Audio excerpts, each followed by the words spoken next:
يا أمي أقطف دوما أحلى الزهر سار تعطر كل البيت تنتظر قدومك يا أمي.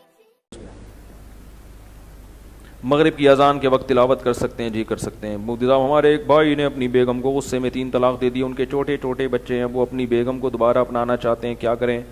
بھائی طلاق دینے کے بعد اپنا نہیں سکتے, سمجھ رہے ہو؟ 3 طلاقیں دے دیں, ختم ہو گیا معاملہ. ان کی خاتون عدت کے بعد بغیر کسی شرط لگائے کہیں اور مرد سے نکاح کریں, پھر چاہیں تو اسی کے ساتھ زندگی گزاریں, اور اگر چاہیں تو اس سے طلاق مانگ کے عدت کے بعد پہلے شوہر سے نکاح کر لیں. یہ جائز حلالہ ہے, اس کے ناجائز ہونے کی کوئی دلیل قرآن و سنت میں نہیں ہے. جو ناجائز حلالہ ہے وہ ہے جب شرط لگا کے ایگریمنٹ کر کے نکاح کیا جائے. آج کل لوگ حدود شریعت سے واقف نہیں ہوتے, بس ہر حلالے کو کیا کہہ دیتے ہیں؟ حرام. تو یہ ایسا نہیں ہے. شرعی حدود سے ہمیں باہر نکلنے کی اگر علی اطلاق حلالہ حرام ہوتا تو قرآن میں اس کا تذکرہ نہ ہوتا. بغیر معاہدے کے کسی سے بھی نکاح کر سکتی ہیں, پھر اس کے ساتھ رہیں, چاہیں تو اس سے طلاق مانگ لیں, وہ اپنی خوشی سے دے دے ٹھیک ہے, نہیں دے دے تو کوئی زبردستی نہیں ہو سکتی.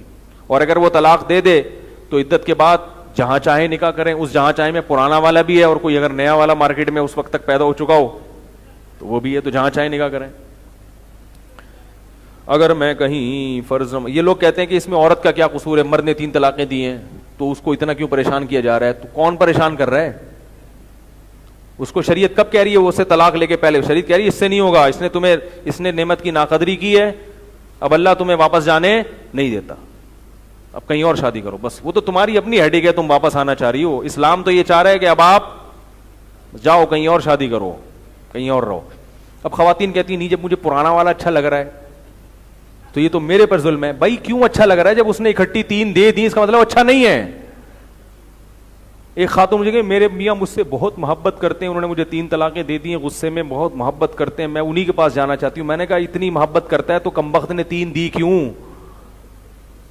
کہہ رہی نہیں وہ تو غصے میں دے دی. میں نے کہا جو محبت کرتا ہے وہ غصے میں نہیں دیتا. آپ کو اپنی اولاد سے بہت محبت ہے, غصے میں چاقو مار دیا اس کے. اب کوئی بول رہا ہے یار رو کیوں رہا ہے اتنا, تو نہیں تو مارا ہے. کہہ رہے یار تو غصے میں مار دیا. تو اللہ کے بندے غصے میں محبت ہوگی تو چاقو, ہر گھر میں لڑائی ہوتی ہے, ہر گھر میں غصے بھی ہوتے ہیں. طلاق کا لفظ اس طرح سے نہیں نکالا جاتا زبان سے جیسے آج کل بیٹھے بیٹھے دھاڑ دھاڑ نکال دیا.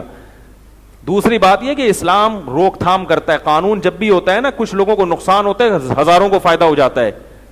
تو اسلام نے طلاق کا اتنا سخت سسٹم اس لیے رکھا ہے کہ ایک مرد جب دے گا نا, اور جب پتہ چلے گا واپسی کا آپشن ختم, تو 100 کو عبرت حاصل ہوگی. 100 کو کیا ہوگی؟ عبرت حاصل ہوگی.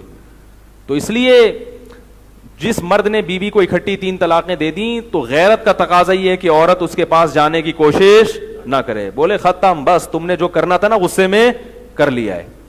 اور میں ان سے یہ بھی کہتا ہوں جس نے غصے میں اب یہ کر لیا تو کیا گارنٹی نہیں ہے کہ دوبارہ بھی کرے گا, وہ دوبارہ بھی دے گا. وہ جیسے پہلی دفعہ غصے میں پاگل ہوا ہے, دوسری دفعہ بھی غصے میں پاگل ہو سکتا ہے. تو اللہ کہتے ہیں ایسے پاگلوں کے لیے شادیوں کا حکم ہے ہی نہیں. نکاح کے بعد تو بڑی برداشت کے ساتھ زندگی گزاری جاتی ہے. پاگل لوگ شادی, بہت سے لوگ آتے ہیں, میں کہتا ہوں تم شادی نہیں, میں ان کو منع کرتا ہوں آپ شادی نہیں کرو, آپ پاگل ہو. میں ان سے منع کر دیتا ہوں, میں کہتا ہوں آپ 4 شادیاں ہیں, آپ تو ایک بھی نہیں کرو. کیونکہ نکاح کے بعد بڑا برداشت چاہیے بھائی, بڑی برداشت کرنی پڑتی ہے. کون آ گیا, کیسی مل گئی, کس طرح کی ڈیزائن ہے اس کا, ٹھیک ہے. اور عورت کو بھی برداشت کرنا پڑتا ہے. عورت کو بھی چاہیے میاں کو برداشت کیا کرے تھوڑا سا, ایک دم بات بات پہ طلاقیں مانگنا شروع کر دیتی ہیں.